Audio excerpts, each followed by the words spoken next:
We've seen our Minnesota teams close out their regular season on Wednesday night, but now it's time for some Thursday night football in North Dakota. All of our 3A teams and some of our 2A squads closing out their regular seasons with the playoffs set to start next week. And that includes a couple of teams who wanted to get even more of a head start on this week's action. The Horace Hawks hosting Watford City. Horace coming into this contest with a 4-4 record, fresh off their win over the defending state champion Jamestown Blue Jays last week. They already secured their first playoff trip in team history, but now can lock down their first winning season as a varsity program here this afternoon.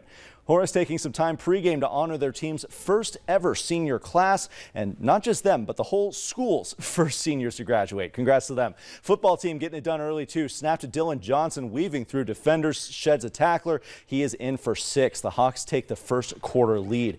Next drive, Horace back in Wolf territory. It's a screen pass to Ty Gary. He sprints past the sideline for a first down and more. No one's going to touch him. The missed extra point, though, is going to make it a 13-0 game. Watford City back on offense. Judd Johnsrud absolutely heaves a ball near the sideline. What a snag by Jackson Narum, wrestling to the ground, awarded the interception. Horace ball back on the offense, and Taylor Stefanowicz throws a chunk pass to a well-covered Israel Bauer. The contested toe tap is in for another score. Horace up big right now, and they're going to keep up that fast pace. They dominate the Wolves 40-6, locking in both a playoff berth and their first ever winning season. And that's just the beginning of our special Thursday night lights today. All of these games are set to kick off tonight, including a state championship rematch here in town. The Fargo North Spartans looking to cap off an unbeaten regular season as they host Jamestown.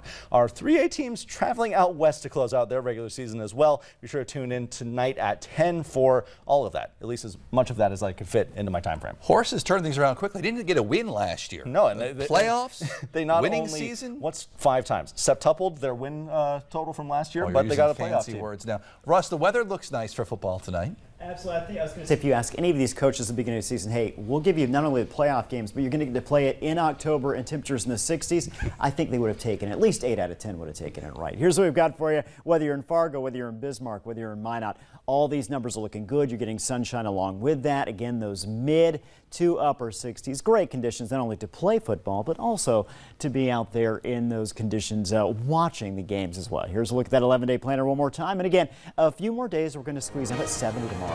Upper 50s, low 60s this weekend, and then next week, we've been telling you about it, going to get cooler, going to be wetter as well. Both ends of football weather in the next 2 weeks. We got 70 football weather and then this. Football weather and football weather.